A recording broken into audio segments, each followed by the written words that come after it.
Hello students, welcome back to my YouTube channel Chemical Funda.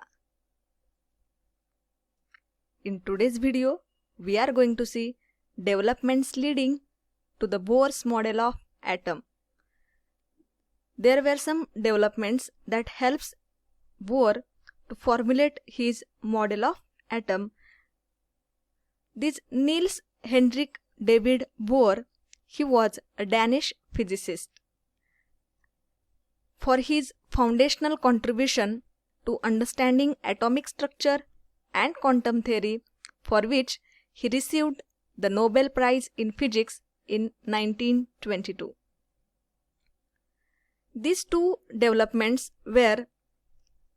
played an important role in the formulation of Bohr's model of atom, and these are the dual character of the electromagnetic radiation, which means that radiation possesses both wave-like and particle-like properties. These electromagnetic radiations, they exist in the form of waves as well as in the form of particle, and this is called as dual character of electromagnetic radiation. And second thing was experimental results regarding atomic spectra. So these two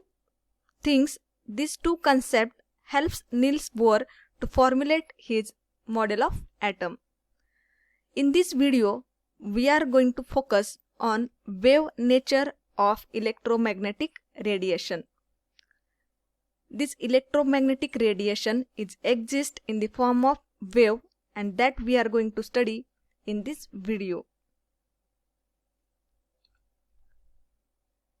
In the mid-19th century, physicists actively studied absorption and emission of radiation by heated objects, and this absorption and emission of radiation by heated objects are called thermal radiations. Thermal means related to heat. So this radiation, those are absorbed and emitted by heated objects, are called as thermal radiation. So we are getting thermal energy that radiates through space from the sun. We are also getting thermal energy that radiates through air from fire. So this thermal radiation.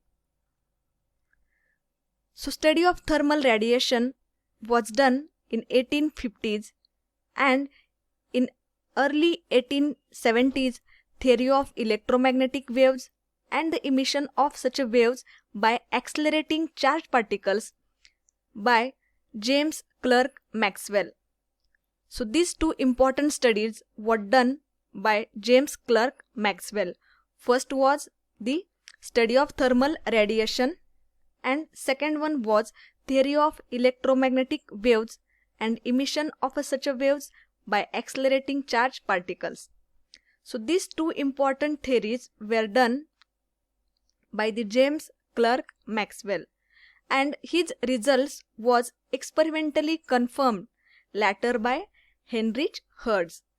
So after Maxwell, this scientist Heinrich Hertz, he experimentally confirmed the results by the James Clerk Maxwell. Now we will see some facts about electromagnetic radiations. Those were given by Maxwell. So this James Maxwell in 1870, he has done a comprehensive explanation about the interaction between the charged bodies and the behavior of electrical and magnetic fields on the macroscopic level. So in 1870s, this James Maxwell, he has given explanation, a proper explanation given about interaction between the charged bodies and their behavior in the form of electrical and magnetic fields on macroscopic level. So what it is, let's see. He suggested that when electrically charged particle moves under acceleration, alternating electrical and magnetic fields are produced and transmitted. See, very important thing. What he has said? when any electrically charged particle, either it is positively charged or negatively charged, when this particle is moved under the acceleration, it produces a magnetic field and electrical field. It produces magnetic field as well as electrical field.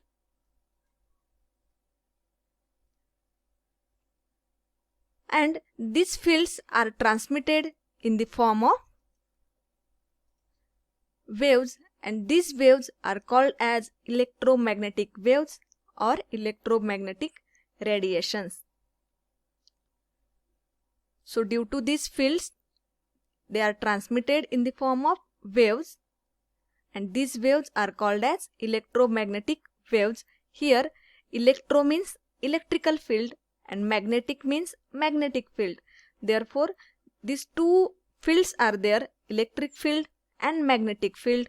Therefore these waves are called as electromagnetic waves or electromagnetic radiations. Maxwell was again the first to reveal that light waves are associated with oscillating electrical and magnetic character. So this Maxwell, he said that, or he proved that light waves are associated with oscillating electrical and magnetic character. It means that light waves are nothing but electromagnetic waves, and it was proved by Maxwell. If you will see the electric field and magnetic field component of an electromagnetic waves, here this blue color wave is showing the magnetic field component of electromagnetic waves, and this red color line is showing electrical field component of electromagnetic waves. Suppose we are having axis x, y, z. So these two waves are mutually perpendicular to each other.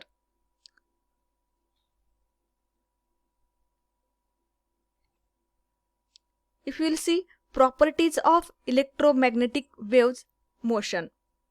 Now we are going to see properties of electromagnetic waves in motion. The first property is that the oscillating electrical and magnetic fields produced by oscillating charged particles are perpendicular to each other. Just now we have seen these two waves or these two fields, electrical field and magnetic field, they are perpendicular to each other, and these both are perpendicular to the direction of propagation of wave. They are also perpendicular to the direction of propagation of wave. Second important characteristic is, unlike sound waves or waves produced in water, electromagnetic waves do not require medium and can move in vacuum. As we know that for the propagation of wave, medium is necessary, but these electromagnetic waves, they do not require medium. It means that they can travel through vacuum also. So this is a very important characteristic of electromagnetic waves. There are many types of electromagnetic radiations which differ from one another in wavelength or frequency.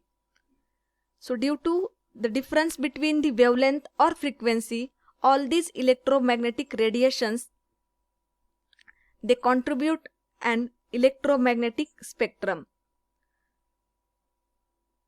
So due to these different electromagnetic radiations, wavelength or different frequencies, a separate spectrum is formed, and that spectrum we called as an electromagnetic spectrum. See here, this is electromagnetic spectrum. You can see this is frequency, which is in hertz, here wavelength in meter, and these are the different regions: gamma rays, X-rays, UV, IR, microwave, radio waves or long radio waves. And a very small pattern is for the visible spectrum. Its wavelength is from 400 to 750 nanometers. Here radio frequency, its region is around 10 raised to 6 Hz and it is used for broadcasting. Then microwave region, it is around 10 raised to 10 Hz and it is used for radar. Then infrared region is around 10 raised to 13 Hz and it is used for heating. Ultraviolet region, its frequency is around 10 raised to 16 Hz and it is a component of sun's radiation.